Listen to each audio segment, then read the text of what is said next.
Bienvenue sur Clapotis. Aujourd'hui, nous abordons le dernier épisode consacré au volet de la méthodologie relative à la dissertation sur œuvre intégrale. Dans cet épisode, nous allons voir de façon assez simple les éléments incontournables pour rédiger convenablement l'intégralité de votre écrit. Nous allons donc voir comment rédiger l'introduction, le corps de votre argumentation, de votre réflexion et bien sûr la conclusion. Comme dans les autres épisodes, vous allez avoir à votre disposition des infographies, des visuels pour accompagner ce podcast. Et ces infographies, vous les retrouvez sur Podcastix comme d'habitude. N'hésitez pas, autre possibilité, à les visualiser tout au long de l'écoute de cet épisode. Alors, commençons par le commencement. On va donc s'intéresser, bien sûr, à l'introduction générale. Votre introduction générale doit comporter avant tout ce que l'on appelle l'accroche. Vous débutez celle-ci par une ou deux phrases d'amorce qui est en lien avec l'objet d'étude ou avec l'auteur concerné ou le genre littéraire. Ainsi, par exemple, si vous avez une dissertation sur la poésie, pensez à une accroche en lien, par exemple, avec la définition globale du poète. Vous le voyez sur l'infographie qui accompagne cet épisode. Et ça pourrait être la même chose sur le roman. Vous faites une définition générale sur le roman ou le statut du roman à travers les siècles. Ainsi, vous commencez à le percevoir. Il est tout à fait possible que préparer en amont, lors de vos préparations diverses, vos amorces sont tout à fait possibles et envisageables longtemps à l'avance. Après cette accroche, n'oubliez jamais d'utiliser un connecteur pour montrer l'enchaînement logique du cheminement de votre réflexion. Les fameux connecteurs ainsi, par conséquent, donc, vont être très utiles à ce moment-là. Et c'est de la sorte que vous allez enchaîner afin de reprendre le sujet, de le reformuler et surtout de l'expliciter sous forme d'une problématique.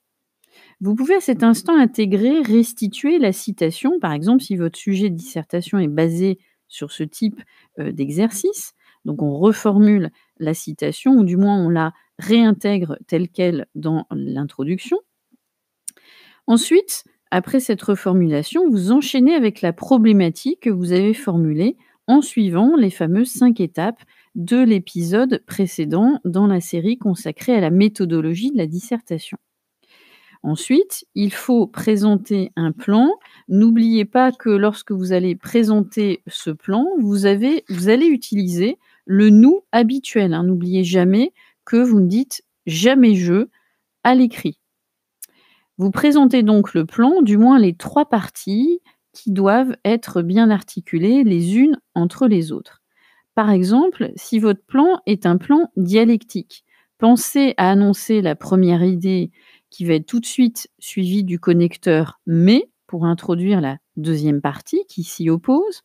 Et puis la troisième partie, elle, sera amorcée par des connecteurs du type « néanmoins, au-delà de ça, nous montrerons en définitive ». Somme toute, vous avez compris, votre introduction est à peu près d'une longueur d'une 15aine de lignes.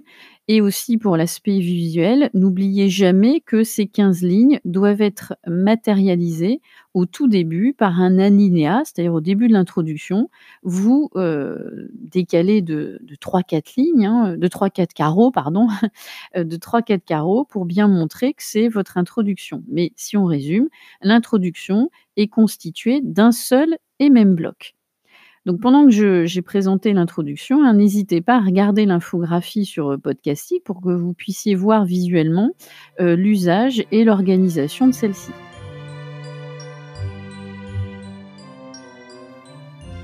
Pour ce qui est de la rédaction, cette fois-ci, du corps du devoir, c'est-à-dire vos 2 voire 3 grandes parties de votre démonstration, on va donc s'y intéresser maintenant.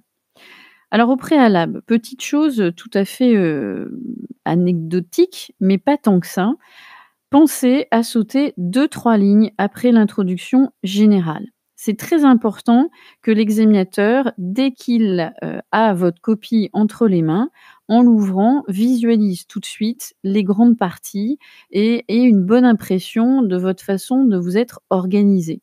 S'il voit ces alinéas, ces sauts de ligne entre les parties, il a plutôt un avis favorable par rapport à votre démonstration parce que vous avez respecté cette, démarche qui consiste à aérer votre, démonstration en tant que telle.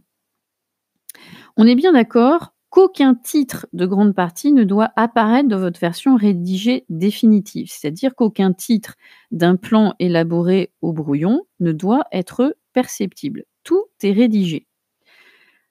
Alors, on imagine que vous rédigez votre première grande partie et les remarques que je fais ici sont bien sûr valables pour la deuxième et troisième grande partie. Vous débutez votre partie par la formulation de l'idée majeure. Vous la démarquez du reste, en ce sens que vous débutez par un alinéa et une fois formulé, vous retournez à la ligne pour expliquer et exposer clairement les arguments qui ont pour but de conforter cette fameuse idée générale, majeure et qui va conduire votre démonstration. Je vous renvoie à ce moment-là au schéma présent sur la plateforme pour que vous puissiez bien visualiser l'organisation interne de chacune des grandes parties. Après la formulation de l'argument, à chaque fois, vous devez le faire suivre, on est bien d'accord, d'exemples, de citations exploitées, en ce sens que vous les analysez pour confirmer ce que vous avez affirmé. Votre idée générale est formulée, elle est isolée du reste en ce sens que, vous êtes revenu à la ligne pour commencer votre démonstration, c'est-à-dire le déploiement de vos arguments, accompagnés, d'exemples très concrets, c'est-à-dire des citations, exploitation de titres, enfin bref, ça c'est tout ce qu'on avait évoqué dans un des épisodes précédents. C'est-à-dire c'est quoi, des idées, c'est quoi des argumentations et c'est quoi des exemples. Donc ils sont isolés de la formulation d'idées générales, en ce sens que vous avez fait un retour à la ligne. Attention, toujours pas de saut de ligne dans chacune des grandes parties. Les arguments sont mis en évidence eux aussi par un alinéa à chaque fois. Comme ça, avant même de rentrer dans le détail, l'examinateur voit bien qu'il y a la formulation de la grande idée, retour à la ligne, un argument 1, retour à la ligne alinéa, argument 2 et ainsi de suite. Donc il faut qu'au sein de la grande partie, vous montriez bien et vous mettiez bien en évidence l'idée générale et ensuite la déclinaison des 3 arguments majeurs. N'oubliez pas aussi qu'à chaque fin de grande partie, vous devez faire un bilan, en ce sens que vous faites une synthèse des arguments qui ont permis d'appuyer votre idée générale. Utilisez alors des connecteurs comme donc, ainsi, pour résumer, en définitive. Alors s'il s'agit de la première et de la seconde partie, après ce bilan, il vous faudra bien sûr faire une transition dans la mesure où vous devez annoncer ce qui va constituer la deuxième ou troisième idée forte qui vont permettre de faire progresser la démonstration. Donc si on résume, à chaque fin de grande partie, donc la première et la deuxième grande partie, vous résumez ce que vous avez essayé de démontrer tout en annonçant ce que vous allez traiter par la suite. C'est un petit peu la même démarche qu'on retrouve d'ailleurs dans un commentaire littéraire écrit entre les différents axes d'étude. Pour ce qui est de la conclusion générale, alors, vous allez retrouver des mécanismes que vous avez appris en année de seconde et aussi en parallèle avec le commentaire littéraire écrit. Eh bien, pour la conclusion générale d'une dissertation sur œuvre intégrale, vous devez organiser 2 sous-parties. En tête de conclusion, il faut rappeler le sujet et la problématique. Confirmer votre démonstration menée en 2 voire 3 temps. Donc ça, c'est ce qu'on appelle la, clausule dans la conclusion, c'est-à-dire vous résumez, ce que vous avez essayé de démontrer au regard de la problématique initiale posée. C'est-à-dire que vous confirmez, que, effectivement, ce que dit tel auteur est vrai, toutefois on peut tempérer, mais on peut aller au-delà. Donc là, vous résumez en, quelques lignes, hein, c'est-à-dire 4-5 lignes, pas plus. Sinon vous risquez d'être redondant et de répéter des choses que vous auriez pu dire dans la démonstration à l'intérieur des 2 voire 3 grandes parties. Et puis, vous devez ensuite, en deuxième temps, faire la fameuse ouverture. Alors, qu'est-ce qu'il faut entendre par là, en tant qu'ouverture? Eh bien, vous devez élargir la réflexion.